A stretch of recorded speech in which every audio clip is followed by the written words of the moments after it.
All right, welcome my friends to another episode of Extreme Health Radio. We are only a half an hour late. I apologize for that, my friends. It seems like lately we've had some incredible tech issues with vMix, and now we're going to do it today through Skype. So I apologize for the delay, guys, but we did the best we could, and we got Morley Robbins on the show. This is going to be really cool because we're going to talk about anemia. And does it even really exist? Or I should say iron deficiency anemia. Does that even really exist? So we're going to talk about that. So if you have any friends that are currently dealing with what they think is anemia, pass this show. This show is going to be a really cool show to pass on to them. So let them know about the work of Morley Robbins. And I got a couple things I want to show you at the introduction to this, and doing a little bit of research. I thought it was really funny. So this is episode 678, and we do shows live every Friday morning.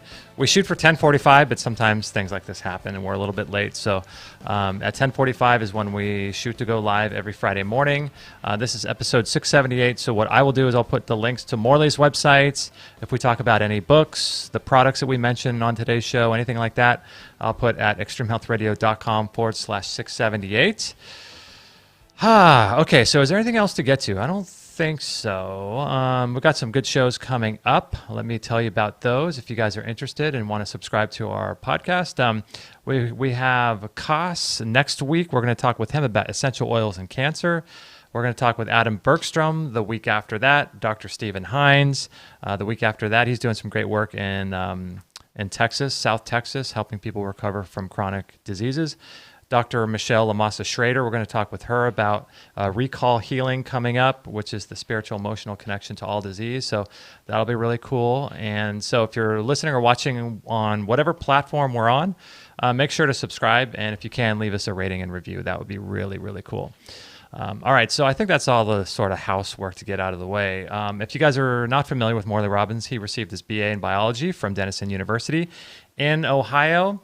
He's the creator of the Root Cause Protocol, and he's also known as the Magnesium Man, but he's also known as Iron Man too. So he's one of the foremost experts on magnesium's role in the body. And like I was telling our Academy members this morning, I think Morley Robbins is probably, in my opinion, in the top 3 or 4 most important luminaries in the natural health field. And in the natural health world, there is definitely a mainstream. So Morley is not mainstream alternative health. He's definitely found a niche talking about minerals. And this is, I think, his 8th session with us. So let me bring up Skype and bring Morley on the show. All right. Morley, how are you doing, my friend? Doing great. Doing great. Happy to be here. Happy we got connected. Oh, yeah. Yeah, I was doing a little bit of research before the show.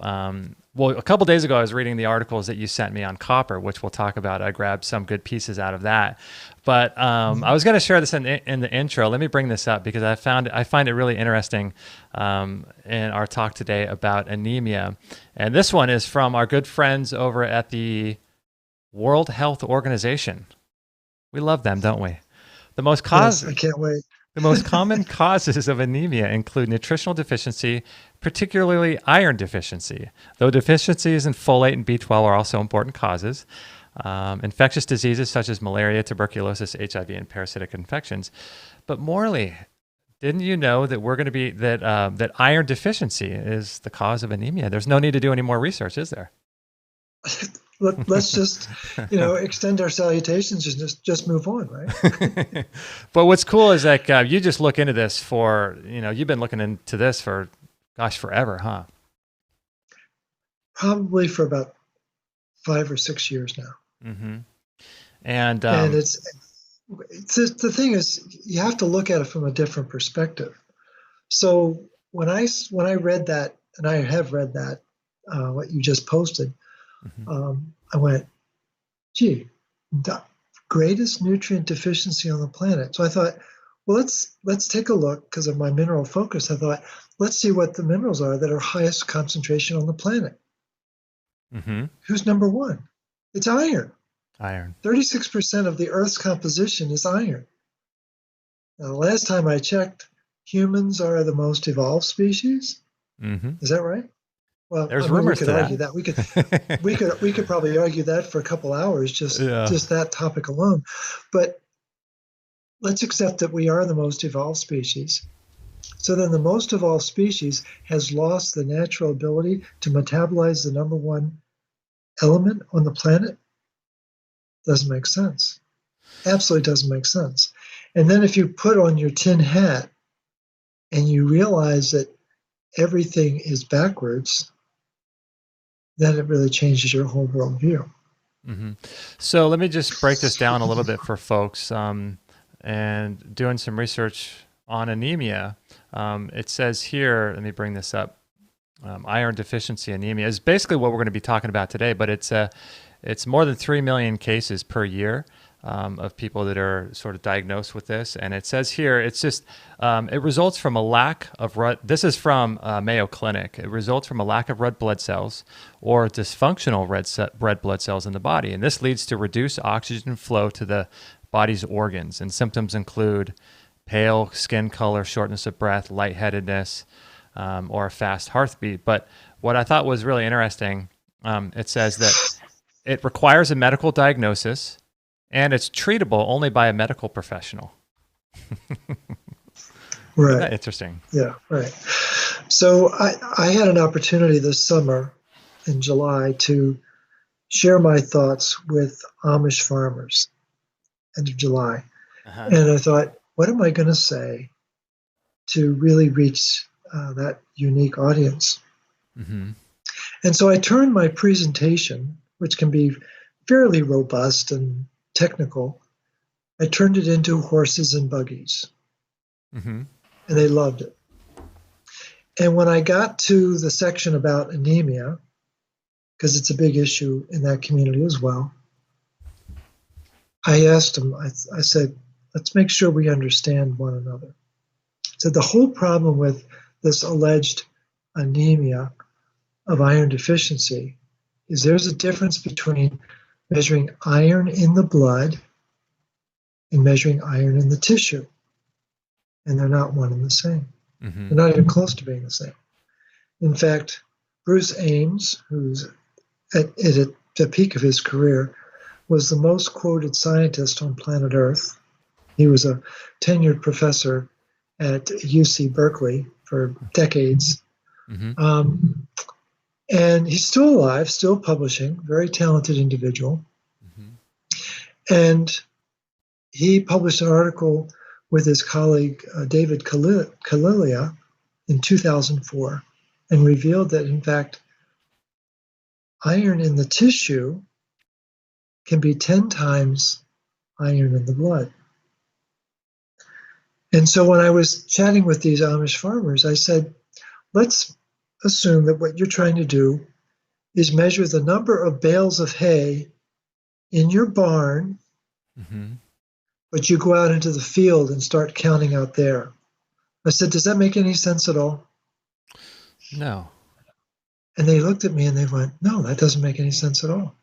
I said, well, that's what your doctor is doing. Okay. Your doctor is measuring the iron status in only one setting, the barn. He's ignoring the field. So Morley, should there be any iron in your tissues at all in an ideal world? Oh, of course there needs to be iron in the tissues because, again, let's talk some real numbers here. 70% of the iron in the human body is bound up in hemoglobin.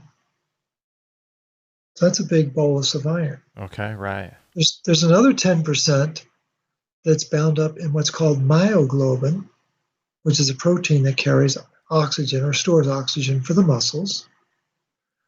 And less than 10% is supposed to be bound up in ferritin, which is a storage protein that's found inside the cells. It's not supposed to be in your blood. Okay. But when it shows up in the blood, then you have liver pathology. And about 4% is tied up in what's called serum iron. Okay. That's the part of the iron that gets recycled every 24 hours. And then the rest, the little tiny bit that's left over, is in proteins and enzymes throughout the body, largely inside the cells. So yeah, you do need this iron inside the tissue. There are what are called iron sulfur clusters, are pervasive throughout the mitochondria. The different mitochondrial complexes are based on iron sulfur clusters. And there are other enzymes. Obviously, the liver has a lot of enzymes in it. And so there's iron involved in that. But the vast majority of the iron is in the blood, and that's the way Mother Nature designed it. And when the iron shows low in the blood, hemoglobin is low, or the serum iron is low, or the ferritin looks really suspiciously low. What the doctor should be asking is, why is it stuck in the tissue? And what all earthlings have been trained to think now, because of the World Health Organization and the agencies that preceded it, the League of Nations before it, we've all been trained to think of, if the numbers are low, that means we have low iron. Well, that's the most regressive and grade school focused interpretation of the problem. We're talking about one of the most sophisticated parts of our physiology is the management of iron. It's incredibly sophisticated. And to always default to we need more iron is really kind of, I guess the right word would be allopathetic. Yeah, it's amazing. I see online the people, different people and companies actually recommending iron supplements. And I just think, oh my gosh, like here we are trying to do everything we can through these methods of blood draw and things. And here they are ingesting more iron. And I can't imagine what that's doing to an already iron overloaded body, Exactly. So we all drive cars, and we're mindful of the gas gauge, the fuel gauge, right? And when it gets low, we add more gas. But when we're starting to measure miles per gallon, do we add more gas to the car? No, because you could fill the car up with gas, and that's not going to improve the miles per gallon. It could be a function of the car tire pressure. It could be a function of the carburetor not working right. The spark plugs aren't working right. There are probably 25 different things that could be wrong. And so what doctors are doing is just assuming that, well, the hemoglobin's down, and so it must be that we need more gas. Get some more iron. It's like, come on. It's way more sophisticated than that. I think what you got a kick out of in that one article that I sent you from 1935 is that they knew back in 1935 that the process of making heme, which is critical for making new hemoglobin, which is critical for making new red blood cells, it's copper dependent. It's like, let's talk about that. Yeah, and no one. Well, I think it's just the mainstream media or the mainstream medical association, like they just don't really get into that much detail, right? It's just simple blood test. You're low, so you must need more, right? You're absolutely right. They don't get into too much detail. They don't get into the physiology of how blood is made. And I was doing a presentation yesterday in our master class, and I had a publication from that 1935. 1948, 1960s, 1978, 1995, 2000, 2005, and 2014, all saying the same thing. Wow. Copper is always the problem when there's low iron. And the intelligentsia seem to understand this, but it's not taught in medical school. Well, Morley, most of us are copper toxic. So why would you want to take more copper? I've heard that, right? Exactly. So the thing is, people should really begin to question the narrative. And that is the narrative. You're anemic and you're copper toxic. That's interesting. What came to me about a week ago is I was doing some arithmetic, and I knew that the book 1984 was published in 1948. Uh-huh. So what's the difference between 1980 and 1948? 1984 and 1948? It's 36 years. Okay. Get out your calculator Okay. and add 36 to 1984. 30. Guess where we are? Wow. We're there. What made you do that? That research? Look at that. I don't know. I just was tumbling around numbers, and I went, "Oh my God, that's what this whole thing is." Wow. And when you think about what's happening with social media right now, that's Big Brother. That's total Big Brother. Oh yeah. And what was that book all about? Black is white, white is black, and citizens become enemies of the state. Mm-hmm. Mm-hmm. Now we got to be careful. I don't want to lose this conversation, but I just want the listeners to know that all is not as it seems. Mm-hmm. Mm-hmm. So what's interesting about this whole dynamic is most people think, oh, I'm anemic, and they just sort of accept that diagnosis and they sort of take that on and say that's what they are for life and these types of things, not realizing that you could really get to the bottom of this through natural methods, or understanding the physiology of why you have a lack of red blood cells or why those red blood cells aren't working properly. But to get into the copper piece, I think is huge, and that's what you sent me, is that whole article. It's like a 27-page document that I almost made it through, and I have some key points to this. I dug out a few points, but let's talk about copper and its role in blood formation. How much time do we have? 5 hours, I wish. Yeah, I'll blow off your anniversary lunch. Those are so overrated. There'll be another anniversary next year. There's one every year. It's no big deal. Yeah. Oh my God. So we live on a planet with oxygen. We've talked about it. Uh-huh. And so copper has a unique role. It is the only element on planet Earth that can activate oxygen to enable energy production. Uh-huh. It can activate enzymes that are called oxidase enzymes, which means you're adding oxygen to a substrate. Okay. It's a big deal. Without any static, copper makes that happen. And then we have the fact that, mistakes do happen. When there's a mistake with oxygen, it's called an oxidant. Mm-hmm. It's an accident with oxygen. And we have what are called antioxidant enzymes. And they're all powered with the energy of copper.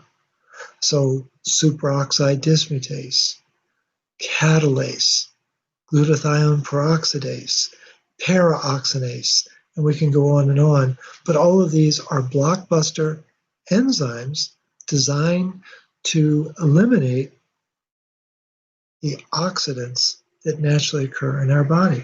The oxidation. And the oxidation. And this goes back, it's just a modest 2.4 billion years ago when this started, because that's when oxygen really took hold in the atmosphere of Earth at that time. And it's called the Great Oxygen Event.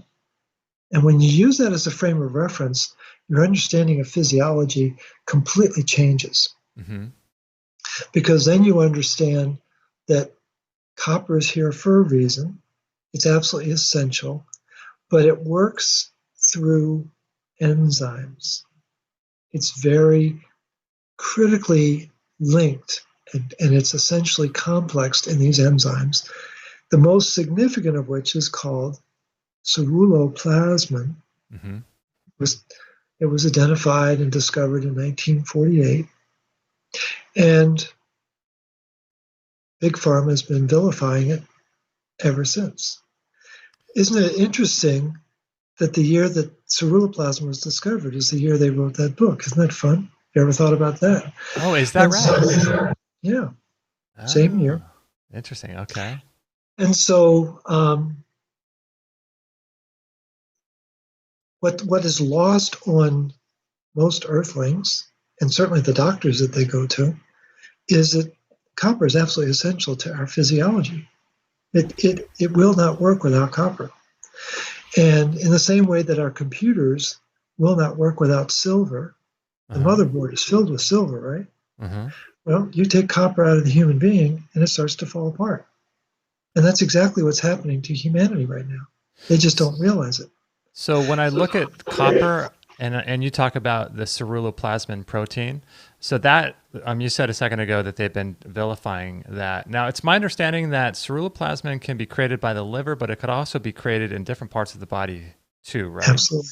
Yep. Okay, so what copper does, when people say, "Oh, I'm copper toxic," they're looking at copper, but they're not looking at it when it's loaded into that protein, right? Like if you kind of like the same analogy that you used before, if you're sitting at a bus stop, for example, and you need to get on the bus to go to work, if you don't get on the bus, then you can't show up to work and do your job, right? Exactly. Right. Or if you get on the bus and you get into a car crash and something causes the bus to explode and all the people that are, in this example, copper, fall out, they still can't do their job. And now they're blocking traffic and everything else, right? So it really needs to be loaded into that ceruloplasmin, right? Exactly. And so the phrase that took hold in the 60s was unbound copper.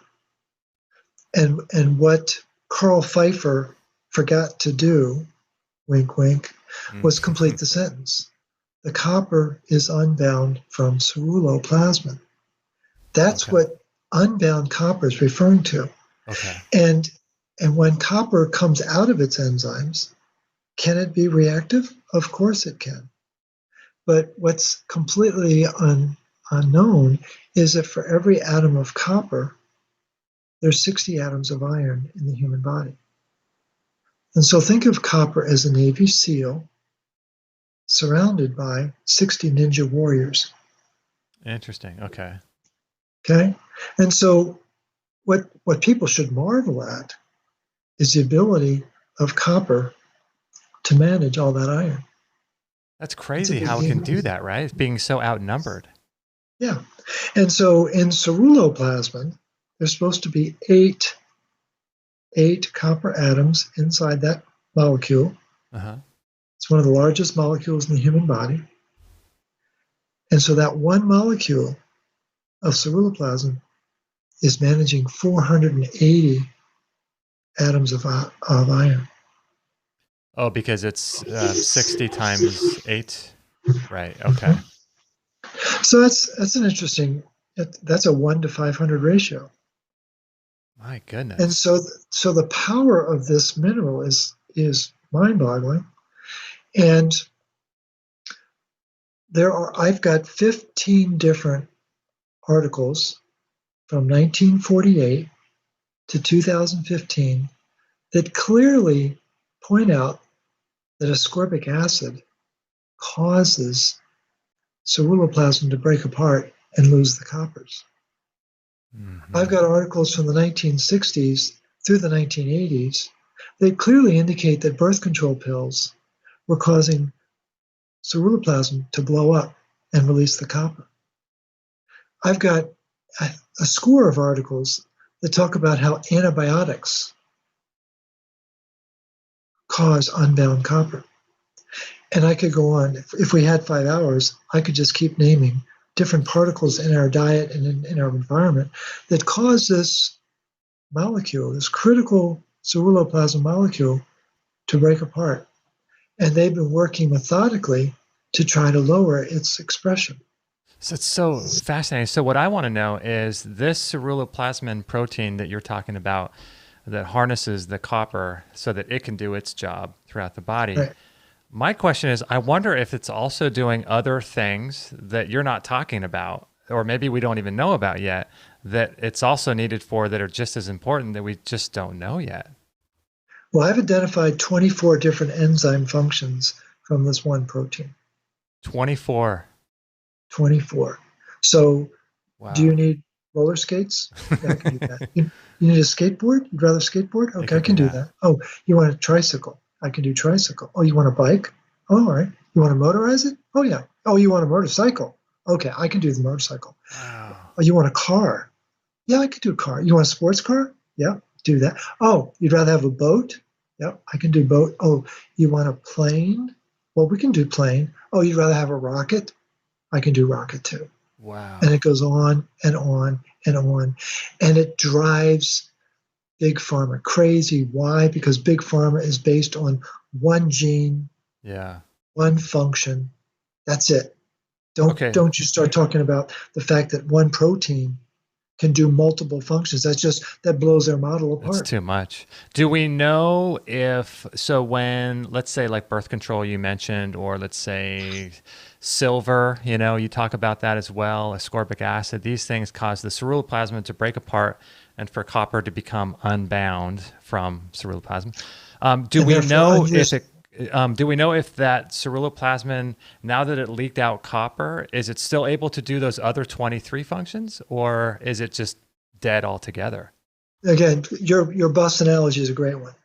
So let's say we're driving a VW minibus. Uh-huh. We got 8 people inside it, and we have a car accident, Mm-hmm.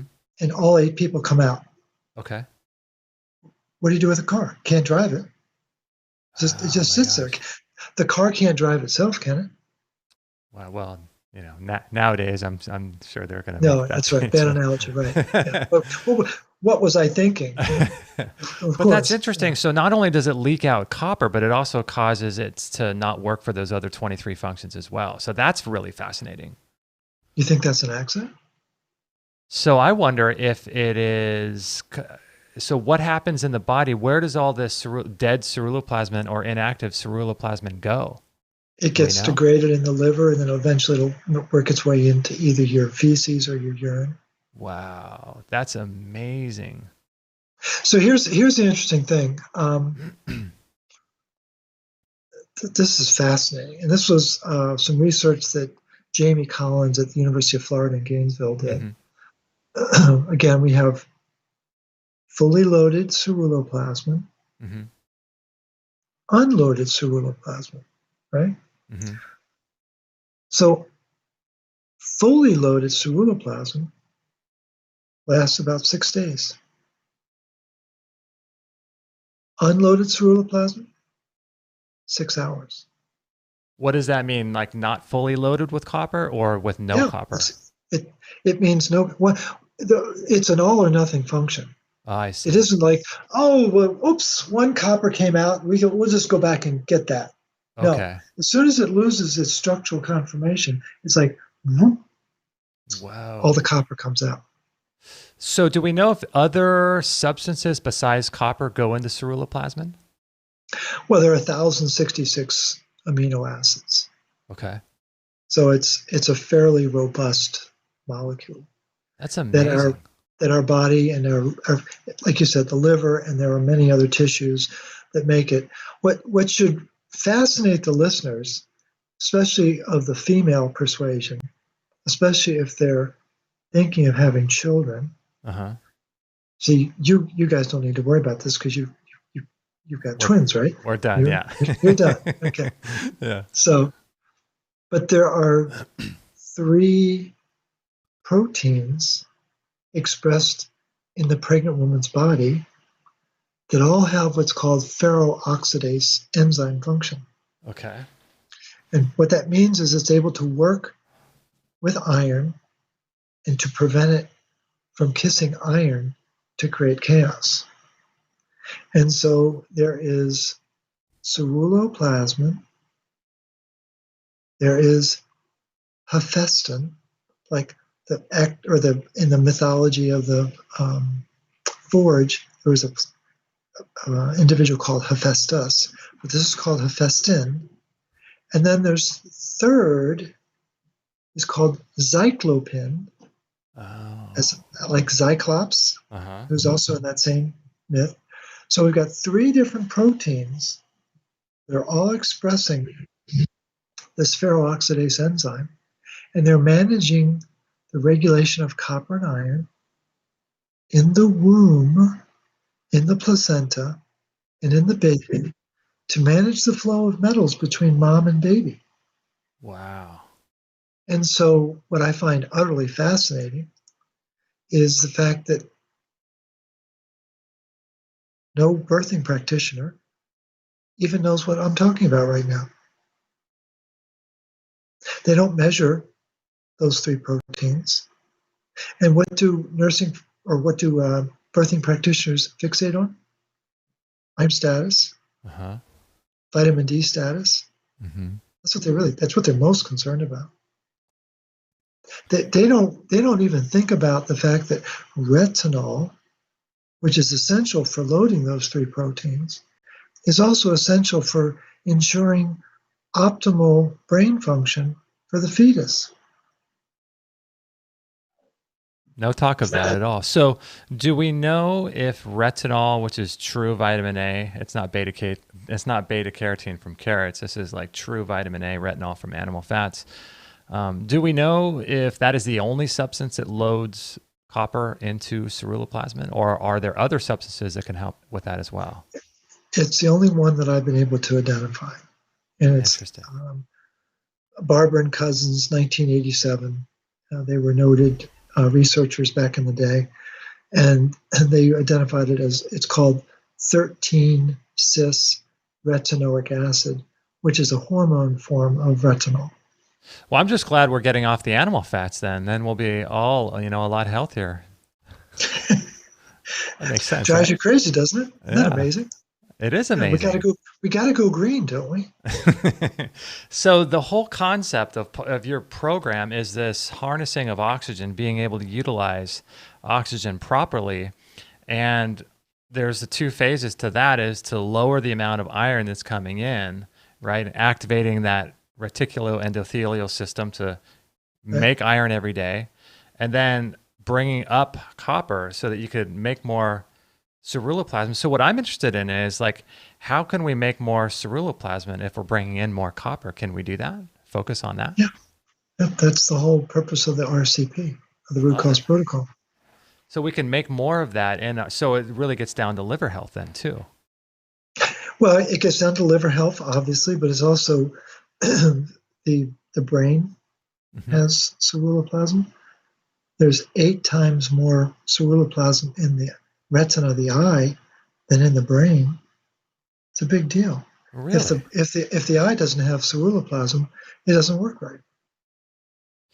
So that's interesting. So we need to make so by proper liver health, we can make more of the ceruloplasmin. So what happens if there's a lot of ceruloplasmin but not enough copper to be loaded into it? Is that an issue?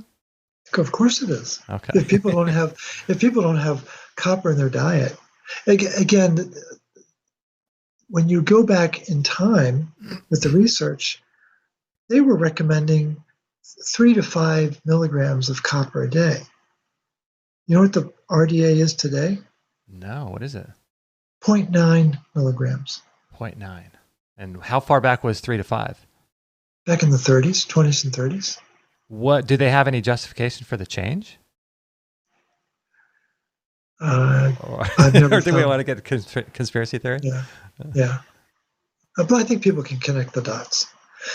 Again, if we have copper, we're managing oxygen, and we're not throwing off oxidative stress. If we don't have copper, we're not managing oxygen, we're not creating energy, and we're throwing off tons of oxidative stress. So how is this going back to anemia with the formation of healthy red blood cells? It's absolutely fascinating. Again, the body is designed to, technically, we're supposed to get a download of iron from mom. And in the first, it varies from expert to expert, but the first 12 to 15 years of life, we're getting iron from our diet. And then really at that point, we're supposed to go on recycling only. I mean, it's just, it's just amazing how the body's designed to recycle iron. So how come some people say that we need 1 milligram of iron per day then? Well, again, just being on this planet, we're exposed to so much iron that we accumulate it.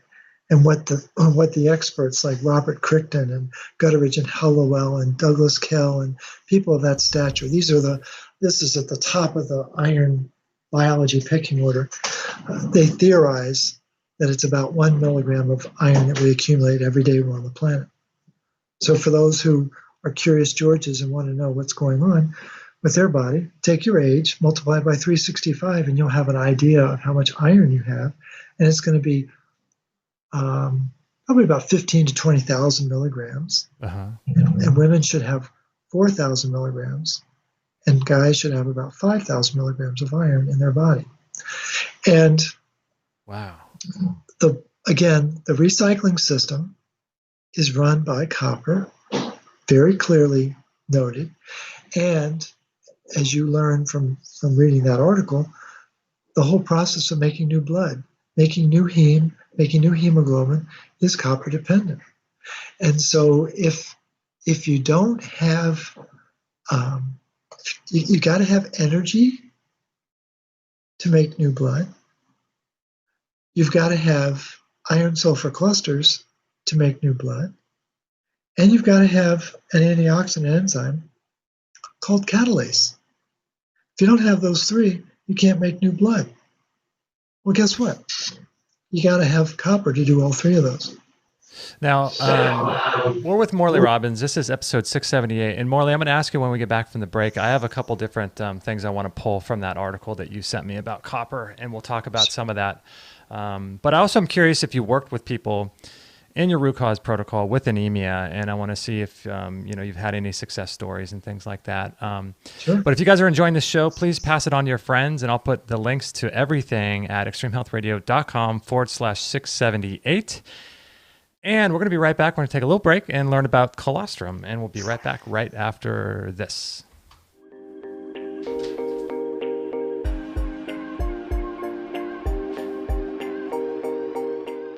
Forget superfoods. Colostrum is mammals' first food. Containing the essential building blocks for growth, gut integrity, and immune health.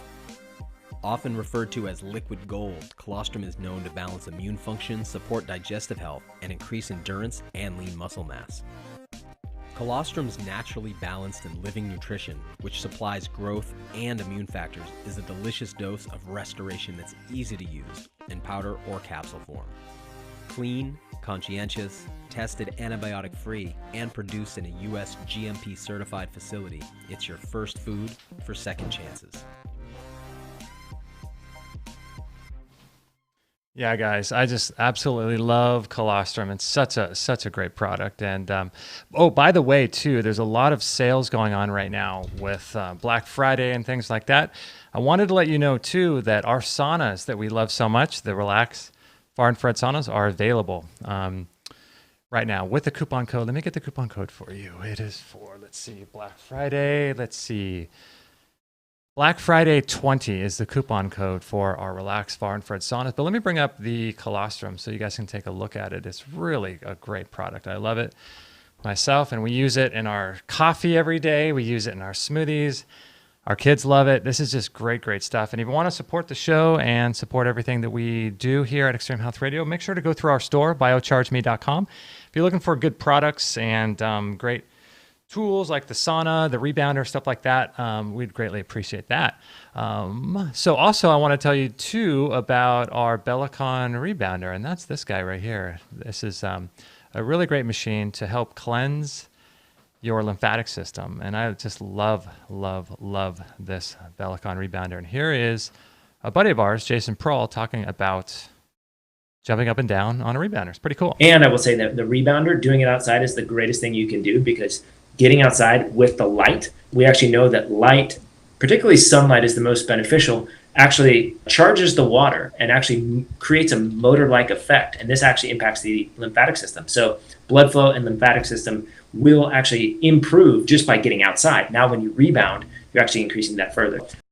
So since Jason was on the show a while back talking about his really cool documentary called The Human Longevity Project, I've been doing all of my rebounding outside, because why not, right? If you're gonna rebound, you might as well do it outside and get the beneficial effects of sunlight. And here's David Wolf talking about this Bellicon itself. Absolutely. I was just with the crew in Europe that does the Bellicon Rebounder, which is an incredible rebounder. My God, what a machine. Mm-hmm. And it doesn't use metal springs. It uses like flexi ropes. So it's very soft and fun, and it's just great to play with. It's David Wolf. That was actually from an interview we did with him in, I think, 2012, going all the way back. But yeah, so this is something that I do every single day, and it's really great for cleansing your lymphatic system, opening up those millions of one-way valves that you have. And you have more lymphatic fluid in your body than you do blood, which is really interesting. So it's really important to manually stimulate the lymph system of the body to stay healthy. And it's really a longevity exercise. And it's great for circulation. It's great for toning the body. It's great for increasing endorphins, and just a great tool, exercise modality to get into. So I highly recommend it. And the Bellicon's cool because, like he said, it's got these flexi ropes, which makes it silent, but it also has the legs that fold. So if you want to fold the legs up, store underneath your bed, it comes with, you can get accessories for it, like if you're worried about balance, or little bars you can buy if you're worried about balance. But I'd really recommend getting some of these tools and bringing them into your home and getting on a program where you do it 3-4 days a week and just starting that self-care practice. I really recommend that. So if you guys are interested in the Bellicon Rebounder or the Colostrum, both will be available at extremehealthradio.com/678, along with the show links to this show and Morley's websites, rcp123.org. Everything will be available at extremehealthradio.com/678. Hope you're enjoying the show. If you know of anybody that has anemia, please pass this on to them, because unlike it said on the Mayo Clinic, it doesn't necessarily mean that you have to go to a medical doctor. You can start working and taking responsibility for your own health and start working on things like this yourself. So I'd really recommend getting into Morley's program. Great resource. And like I said before, he's one of the luminaries, I think, one of the most important people in natural health today. So hope you're enjoying the show. We'll be right back with Morley. We'll talk about some of the things that he has had, some successes perhaps with anemia in his program, and we'll be right back. You're listening to Extreme Health Radio, and I hope you're enjoying this show. Please share it with your friends by tagging @Extreme Health Radio on Instagram. Stay tuned for new shows weekly. So I was telling Morley before the show that it's going to be actually kind of fun to talk about something other than Big C, Little V, the elections, Joe Biden, Donald Trump. It'll be really interesting to talk about something other than all that kind of stuff right now. But unfortunately, what goes on a lot these days is this idea of censorship, and entire channels are being taken down. And I don't know how long we're going to be on YouTube. So part of our diversification strategy is to get on to other avenues like BitChute, and there's a bunch of other ones as well. And I think that's going to be really important for not just the producers of content, but the consumers of content as well, to start going to these other platforms in order to support people out there doing good work. Because I can imagine a time when Morley's going to have the same issue we are, because he's hitting on some fundamental ideas that are going to change the game in terms of natural health and natural healing. And so let me bring Morley back up on the show so that we can get him on. And so Morley, I saw that article that you sent to me, and we mentioned it. You said that was written in the 1930s? 35. 1935. So let me give the listeners or the viewers kind of a upfront account of what the diversity or just the complexity of ceruloplasmin. Okay. This was a birthday present from one of my students. Her husband's a very talented pastor, and make sure I get this right. Oh, that's really cool. And you can see it says ceruloplasmin, and then right below it, it says missing information equals missing truth. Oh, no way. And that's been a guiding phrase of mine ever since Joey shared that with me. It's the cornerstone of his course in logic that he teaches his parishioners. Wow. But I want you to get a sense of this was my birthday present from just this past week. And that's so cool. So that's kind of like the shape of it, or is it? Yeah, it's a representation of the complexity, and you can see the lights are the coppers. Oh, I mean, I just think wow. it's just so cool the way they designed it. That is cool. Blew me away, but probably one of the nicest birthday presents I've ever got. I know I'm a total gearhead when I get excited about something like that. Right. But I think it's important for folks to understand that there's two classic descriptions of anemia. And as you pointed out in your intro, that it means low hemoglobin in the blood. It does not mean low ferritin. It does not mean low iron. It has always meant low hemoglobin. Okay. And what we've been trained, like circus bears, to believe is that when that hemoglobin number is low, well, that means there's no iron in the body. Why do we believe that? Because that's what we've been trained to believe. Is there any reason for them to tell us that? Well, if the goal is to try to put more iron in our body, which I believe it is. Okay. Because what does excess iron do in the human body? What does it do in any living life form? It accelerates the aging. Well, yeah, it causes rust and it accelerates the aging process. Interesting. It's well established.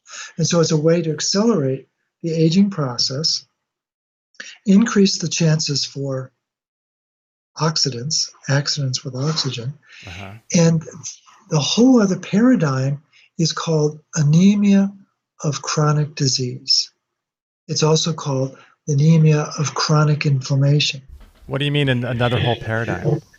Well, it's a completely different way of understanding why is the hemoglobin not presenting in the blood. Okay. Why is the hemoglobin not being produced by the body?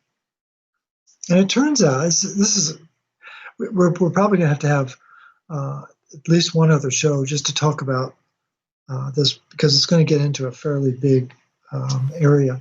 But there's a signaling molecule in our body called nitric oxide. Mm-hmm. You've heard of it, mm-hmm. right? Again, we've been corralled into believing that it's only important for the blood vessels, mm-hmm. so that we can have erectile performance, right? Right. And we can lower our blood pressure. And that's all nitric oxide does, right? You know that, right? Yeah, that's what they want you to think, right? Okay. So what's the smallest hormone on planet Earth? The smallest hormone? I don't know. Nitric oxide. Okay. When I say hormone, I'm talking about a very powerful molecule. Mm-hmm. And you take one molecule of nitrogen and you put it together with one molecule of oxygen. Boom. It becomes the most powerful hormone on the planet. So every hormone has a job. And nitric oxide's job is to activate our innate immune system. Okay. And so when we are having some kind of immune challenge, nitric oxide is supposed to come to the rescue. The vast majority of nitric oxide in our body is made by macrophages. And those are the Pac-Men that love to gobble up the pathogens. Okay. But they also gobble up dying red blood cells.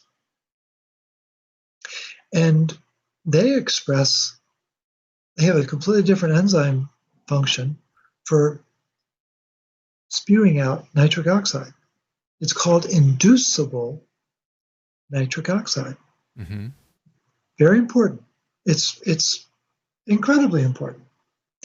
And when the body senses that it's under attack, that there's some immune threat to its homeostasis, it instructs the macrophages to start releasing nitric oxide. And what Gunther Weiss wrote about in that other article that I sent you from 1999 mm-hmm. was that nitric oxide's job is to shut down new blood production. It's to get iron out of the bloodstream, sequester it back into the tissue to keep it away from the pathogens. Wait a second. Let me understand that. That's really important. So say that part again. Again, as soon as the body senses there's a threat, Uh-huh. it knows, again, we're going back 2.4 billion years, of life forms. Uh-huh. And when it senses that things are not quite the way they're supposed to be, it says, I better keep iron away from the pathogens because that's what they use to replicate, to grow, to thrive. All pathogens must have iron to run their replication machinery. So let me make sure I understand this right. So when you say there's a threat, does that mean like a bacteria or some sort of invasion coming in the body, or an internal threat? It could be both. Okay. But it's classically some pathogen, so bacteria, fungus, virus, or parasite. Okay.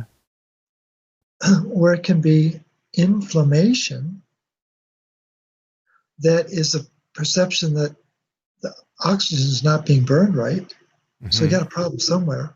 Right. And once inflammation starts to rise, the body knows that there's a problem with oxygen. That's what inflammation is really about. So we've heard the term oxidative stress. Mm-hmm. Well, there's 3 phases of it. We have hypoxia. Oxygen's not where it needs to be. It doesn't mean we think it only means low oxygen, where there's functional hypoxia when there isn't enough bioavailable copper. So we have hypoxia, then we move to inflammation, and then the next stage of oxidative stress is called cytotoxicity. That's a fancy term for cancer. So this whole oxidative stress thing is really at the core of all disease then? Absolutely is. Absolutely. And when the body senses that there is some threat, some inflammatory or some infection, it says, ollie in free to the iron, and it does it through the macrophages. And it says, get that iron out of the bloodstream because good bacteria live in the gut, bad bacteria live in the blood. And the body knows this. So it's doing this through nitric oxide, right? We have 2 different worlds. We have 2 different worlds. Anemia of iron deficiency, which is a myth, and anemia of chronic inflammation, which is what really is going on. And what's the secret? Anemia of chronic inflammation is caused by a lack of bioavailable copper. That is so fascinating. So the not the oxidative stress, but the iron in the blood is being sequestered to go back into the tissues through this nitrogen and oxygen nitric oxide hormone. That's what's trying to happen. Exactly. And what it's doing is it's telling the transferrin receptors, get busy, get active, pull the iron out of the blood. It's telling the ferritin, we don't need to store this iron. Let's just get it in the cell. We're not going to worry about it. And it's telling the ferroportin, which is the doorway to let iron out, stop doing that. We don't need that. Mm-hmm. And so iron is building in these cells, in the tissue. It's not in the blood. It's in the tissues. And that's what's not understood in conventional medicine. They don't understand the response that the body takes to a threat. So then we begin to say, well, what's the stimulus for all this chaos? Mm-hmm. Iron supplements, iron fortification, always adding iron when there's a misperception of why the physiology might be out of balance. And drinking well water, right, that has iron in it. Drinking well water, absolutely. And restricting access to copper. As soon as copper is not at adequate levels in an animal's diet, whether we're talking about mice all the way up to elephants and humans galore, iron accumulates in the liver. Nothing good comes from iron accumulating in the liver. There will always be oxidative stress when that happens. And so the iron is getting stuck in the liver. The iron is not being mobilized the way it's supposed to be. It's not being recycled in that reticuloendothelial system that you talked about. Mm-hmm. And all of that is because there's a lack of bioavailable copper, and the body knows it and says, sequester the iron. We can't afford to let it into the blood. And that's the wisdom of our innate immune system, knowing there's something wrong with the copper, because copper is supposed to be helping us activate the oxygen. Copper is supposed to be creating these oxidase enzymes. Copper is supposed to be deactivating the oxidants. The body has a wisdom about it. It's amazing, like you said, how powerful copper is. If one atom of copper is able to manage or, say, regulate 60 atoms of iron, it's a 60-to-1 ratio, like you said at the beginning. It's just amazing how powerful copper must be. And what's interesting with that is it must mean that you must not need that much. I mean, you do need it, but it's like small amounts really make a big difference, right? Right. And so let's use the analogy of a fever and our body temperature. Okay. So ideal body temperature is 98.6 or 37 degrees if you happen to live anywhere outside of the United States. Right. So 4% differential is called a fever. Mm-hmm. So when you go from 98 to 102, that's a 4% differential. Mm-hmm. And you know how bad you feel when you have a fever. Right. Now let's apply that 4% to the 90 milligrams of copper that we're supposed to have in our body. Let's say we have a 4% loss. Okay. All we got to do is go down to 87.5 milligrams of copper. And we got a fever on our hands. We're not talking about taking it down to zero. Mm-hmm. Just 4%. Just got to take it down 4%. And suddenly you change the whole physiology of the body. So where did you get the number 90 milligrams? Many authors. The numbers you'll see will fluctuate from between 70 to 110. Okay. But there seems to be a convergence around 90 now, when you say 90, do you mean 90 in terms of consumption a day, or just at any given time there should be 90? Any given time, there's 90 in our body. Okay. The biggest bolus is in the liver. A comparable amount is in our brain, and then the rest gets distributed throughout the body. It's hard to even fathom how important copper is. Mm-hmm. And we're so dependent on mitochondria to make energy, and no one ever told us that there's a matrix inside the center of the mitochondria, and that matrix, it's called the matrix pool, was actually called the matrix copper pool. Mm-hmm. There's 50,000 atoms of copper in every mitochondria, and you multiply that times 40 quadrillion. Oh my gosh, it just goes crazy.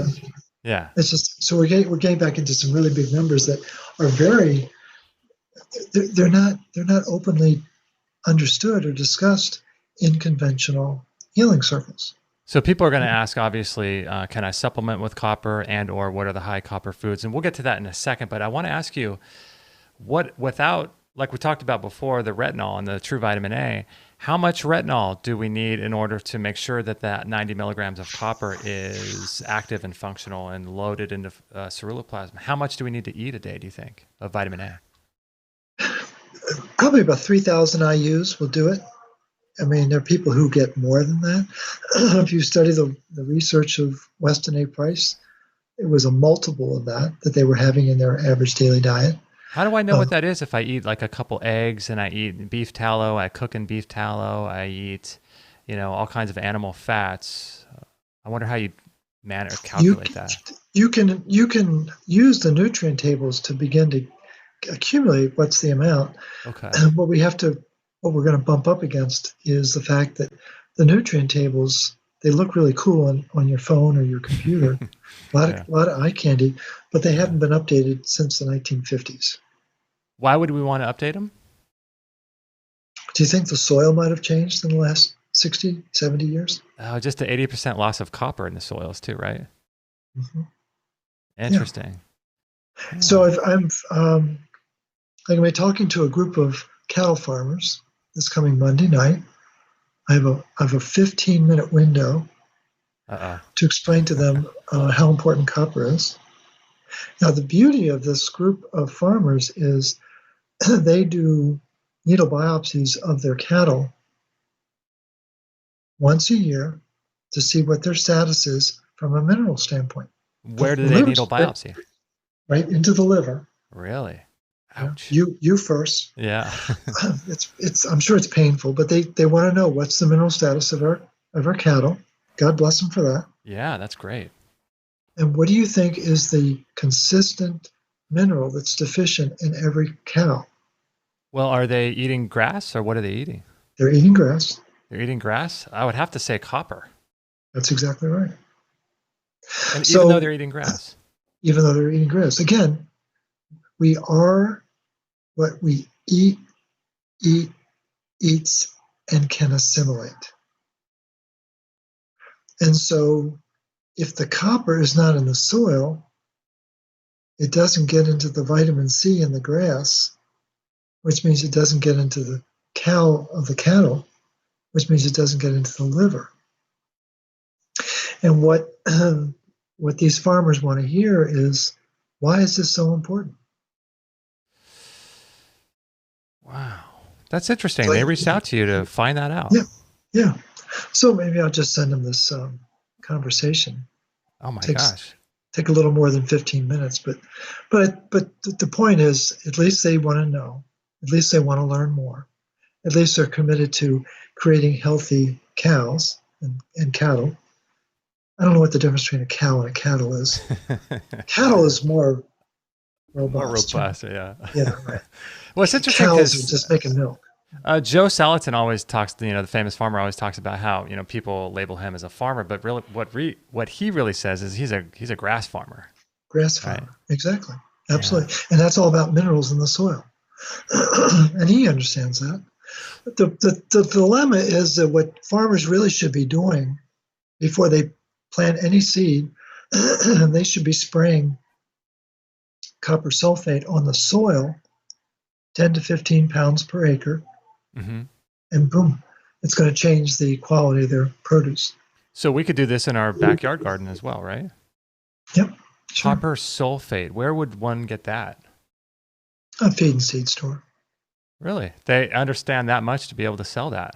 That's pretty cool. Sure. Yeah. Wow. Yeah.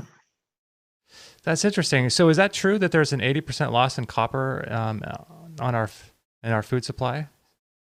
Well, that's what's been documented. That was McCants and Whittison did the studies from the 1930s up through the present day, and they started the studies in the 30s. I think they passed away in the 80s, but it's been continued for the next 40 years after that, and it's well documented that there's a massive loss of copper. It's amazing that you have the massive loss of copper, and then you have the iron fortification project on the other end of that. That's kind of like the opposite side of the same coin. When you have those two things going on, I mean, it's like this massive breakdown of everything we were talking about with our health, and you see the results in these cancer rates doubling and tripling and quadrupling in people, and it's amazing. Yeah, exactly. Makes sense, though, doesn't it? It does make sense. And what's fascinating about this whole process of how the body responds to an innate threat is the power of the nitric oxide. And it's really responding to the fact that, wait a minute, copper doesn't seem to be doing its job right. So I'll step in and redirect things until we can get that straightened out. Again, this is going back to the beginning of oxygen on the planet. And it's hard to fathom that they really understand all that. And at some level, we just have to accept that the astrobiologists know this. But this nitric oxide, to give people a sense of why it's so important, there's a certain virus that people are concerned about right now. Mm-hmm. and what stops it in its tracks?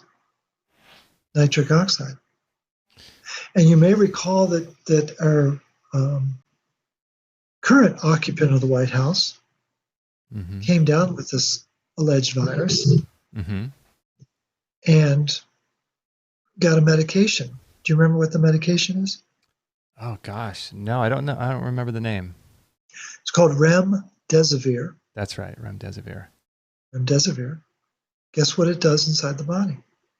Increases nitric oxide. Mm-hmm. Exactly. Really? Yep. Now that's doing it through a chemical process, though, right? Yeah, I would assume so. Uh-huh. But I have a student in South Africa who's been following the protocol faithfully for several years and feeling great, but she still had inflammation in her joints. Mm-hmm. She and her roommate both came down with COVID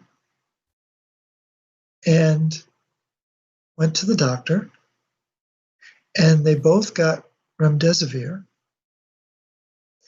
And the roommate, who was not doing the root cause protocol, didn't survive, but she got the remdesivir, and she said it was euphoric. She said suddenly all my inflammation was gone. So what is the nitric oxide doing to the big C little v then? It's wiping out viruses. It's allowing the macrophages to do their job. Would we want to supplement nitric oxide, do you think, or is that not a good idea? That's a great question. It's a fair question. Let's use the example of these two individuals down in South Africa. Uh-huh. One was doing the protocol and one wasn't. They both got the same medication. Only one survived, the one that had bioavailable copper. That's interesting. Now, again, anecdotal, N of 2, right? Mm-hmm. But the important thing is that I think the most provocative solution to this crisis is written up in a study by Dr. Perricone from 2020. It was done in July of this year. Mm-hmm. And all they did was iron chelation. Well, what is nitric oxide's job in the body? Is to pull that iron back into the tissues through the macrophages, right? Exactly. So you can either get it into the tissues, get it out of the way of the virus so it can't replicate, or pull it out of the body with a chelator. And Dr. Perricone decided to use the chelator. So what kind of chelator was he using then? Why didn't he just do blood donation? He used something called desferoxamine. It's a very powerful copper chelator. You mean iron chelator? Yeah. Iron. Did I say copper? I'm sorry. Yeah, iron. Okay. Yeah. Forgive me. Wow. And that's a great question about the phlebotomy. What would have happened if they had done an aggressive phlebotomy? Yeah. Again, there's a famous iron biologist named Eugene Weinberg. He was at the University of Indiana in the 60s through 90s. Very talented guy. Well, actually, he was probably later than that. He passed away just recently. So he might have been like 80s through early 2000s. In any event, he wrote a lot of really good articles. And one of them, he said, at the first sign of an illness, go donate blood. Really? Because it strengthens your innate immunity. Now, I wonder, so when you donate blood, you're not necessarily, that blood is coming from the it's not coming from the tissues, right? So would the donation of blood have any effect on iron stored in the tissues? Or maybe eventually? Well, yeah, eventually it will, because once you have blood loss, significant blood loss, it's going to trigger another hormone called erythropoietin. In the sporting world, it's called EPO. And all athletes want to have more EPO. So they have more red blood cells.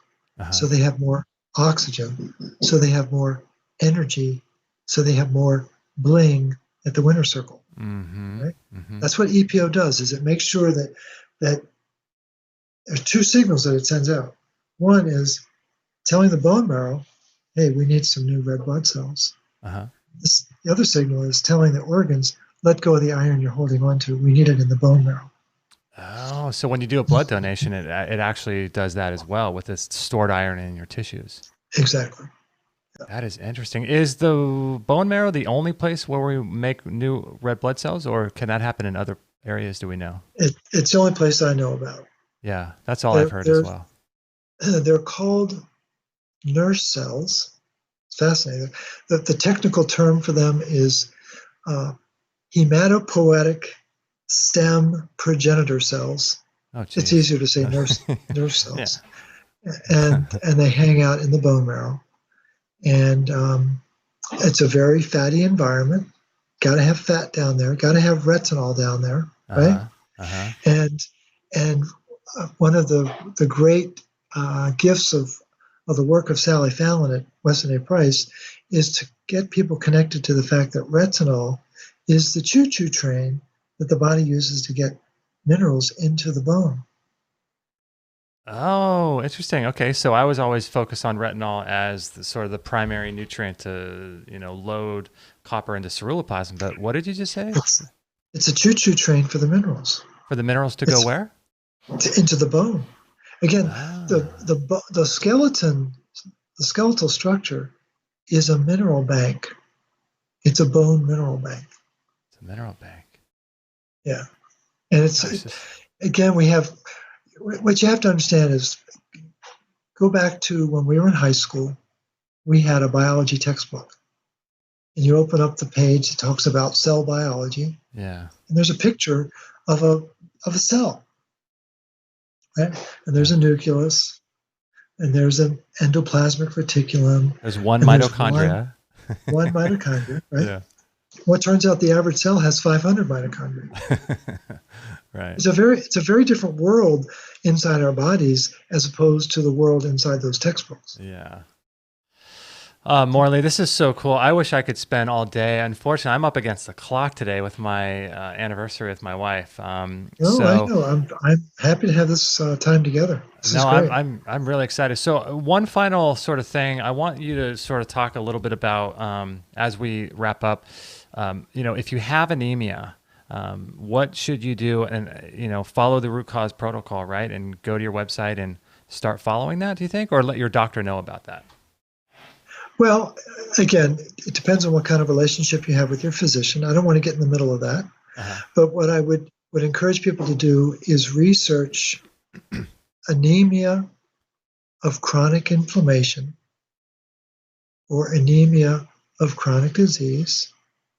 The principal authors that you want to read are Gunther Weiss or his associate Manfred Nairz, Nairz, and they know more about this than anybody I know on the planet. They're Austrian hematologists. They're very talented people.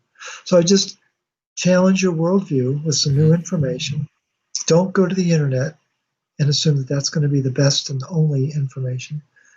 I think it's very important that people understand the full breadth and depth of their mineral status, and I would encourage people to get a mineral assessment via hair and blood, get it properly interpreted by someone who's been through the root cause protocol training. That would be very, very important. And then I would really encourage people to engage in the root cause protocol. And the most important thing is to do the series of stops. Stop taking ascorbic acid, stop taking iron supplements, stop taking calcium, and a whole bunch of other nutrients that are there, and get people focused on the starts. And it's a 32-page manual that people will get when they go to that website that you just highlighted. And it will give them the stops and the starts, and recognize that most diets have a very low level of copper, and most diets have way too much iron, way too much sugar. Well, sugar and iron have a connection. And most people have a low-fat diet. And what's interesting about that is that when you have low fat, you're more likely to eat carbs, which means you're going to get more iron. But you also, you can't absorb copper if you have a low-fat diet. It's a fat-soluble nutrient. But you can't metabolize fat without copper. So as soon as they take fat out of the diet and they take copper out of the diet, then we default into this carb-heavy, iron-rich diet. And that's been the basis of the whole shift that's taken place on this planet over the last probably 75 years. Well, Morley, like I mentioned at the beginning of the show, that I think you are like, in the top in terms of being like a luminary in this natural health field. And I think that you're at the cutting edge more so than anybody else that I know in terms of minerals and how minerals affect enzyme status, affect hormone status, and how all these things run together. And I would really recommend, if you guys are watching or listening to this, go to Morley's website. It's rcp123.org. You just scroll to the bottom, put your name and email address in, and you get the root cause protocol for free. He gives it away, and he's going to share with you some things in that protocol that are going to be diametrically opposed to what you hear in the mainstream alternative natural health field. And that is, take vitamin D, take, vitamin C, take silver and all these types of things. And he goes through all these lists of stops and starts. So make sure to go join up there and get his emails, because they're really, really, I think, at the core of generating ATP and being able to deal with oxidation.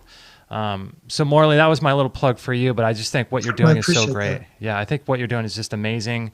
And like a lot of people that are on the show, they'll talk about in general some of the things you talk about, but I can tell they don't have the depth of knowledge of understanding and citing sources and looking at the research. They'll talk in generalities. And you're one of the few people that I've ever talked to that can actually cite the resources and look at the studies and show you why these things are the way they are. So I appreciate you spending all that time at Starbucks. No, really. It's a late in life epiphany. And I think our next chat is scheduled in January. And I think it might be fun to dig a little deeper about nitric oxide, because I think it's a very misunderstood nutrient, or it's really, like I said, it's a hormone. And I think people need to understand how and why it's so important. I think that would be a fascinating discussion. Yeah, let's do it. And I'm glad to have you on. I think this is the session 8 that we've done, 8 shows, and this is great. So I know you do a lot of podcasts and you get the word out about your work, but thanks for spending time with us. And so today we're going to go out to a winery and we're going to drink some wine and have some grass-fed hamburgers. There we go. Are you going to the restaurant where your governor happened to be celebrating his 50th birthday? Oh, we should drive up there and see if we can't, meet up with him. Oh man, that's open. That's another show. That's one of the funniest things I've ever heard. I know. That's another show. I tell you, it's crazy. Yeah. Well, we don't have to go there because we don't want to get bumped again. I know, right? Well, Morley, thank you so much. rcp123.org is where you spend your time, right? Absolutely. And if people need to reach out to me, my email address is my first and last name at Gmail. And for those who really want to get connected, my cell phone is area code 847-922-8061. And I'm always happy to connect with people who really need to get the information that's been eluding them for many, many years. That's awesome. All right, Morley, one final question for you. This is a tough one. Yep. What are you going to do today? You going to have any fun? What's on the docket? Well, this was the highlight of my day. So okay. So this happened, and I was losing a lot of magnesium when we couldn't get connected. Me too. The other highlight. This is going to sound like a total nut job, but I'm going to finish there are 12 chapters in my book. 10 are put to bed. Number 11 needs to be edited, and it's going to get finished today. Sweet. And then number 12 is on the docket for Saturday, tomorrow.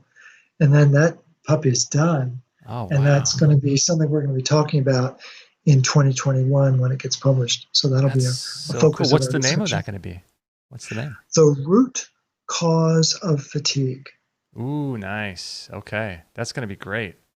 Yeah, I think people are going to be genuinely, it's going to turn a lot of people on their ear. Well, we'll have to do a show about that as well, for sure. Absolutely. I look forward to that. All right, Morley. Give my best to Kate and have a wonderful celebration at your little luncheon. And hope you guys have a wonderful time, and look forward to catching up with you in the new year. Oh my gosh, thanks so much. Yeah, we're going to have a little wine. We'll see if it's glyphosate free, and some hamburgers. It'll be great. So that's great. All right, Morley, have a great one, my friend. You bet. Thanks so much for the time. Okay, thanks. Bye-bye. Bye.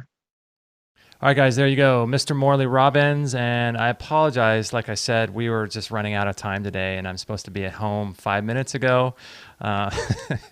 So I didn't even get a chance to do our second batch of commercials. But what I will say is that we are running a sauna sale, and this is the biggest sale of the year. And the coupon code, if you're interested in getting one of these relaxed far infrared saunas, which I highly recommend, is Black Friday, all capitals, BLACK FRIDAY, Black Friday 20. And the relaxed saunas are available on our store, biochargeme.com. So I just wanted to let you know about that because we get emails from people all the time asking if we're ever running deals and things like that on Black Friday for the relaxed sauna. So it's a once a year thing. It's the biggest sale of the year for the relaxed sauna. So it's going to be running for a couple days. I'll have to look at the settings on that and see how long the discount code works for. If you want to grab one, just let me know and email me and I can tell you more about it. But that is available at biochargeme.com. I would really recommend getting one of those guys. They're just the best health tools ever. So that's still available. And make sure to go check out Morley's website, rcp123.org. It's super important, the work that he does, guys. Really, really important. So lowering your iron in your body and increasing copper and vitamin A are going to be huge, huge, huge. And when you tack on to the back end of that, adding more magnesium in your body, which runs 42% of your metabolism, roughly 3,752 of your 9,000 enzymes require magnesium to work. Without magnesium, you can't make ATP.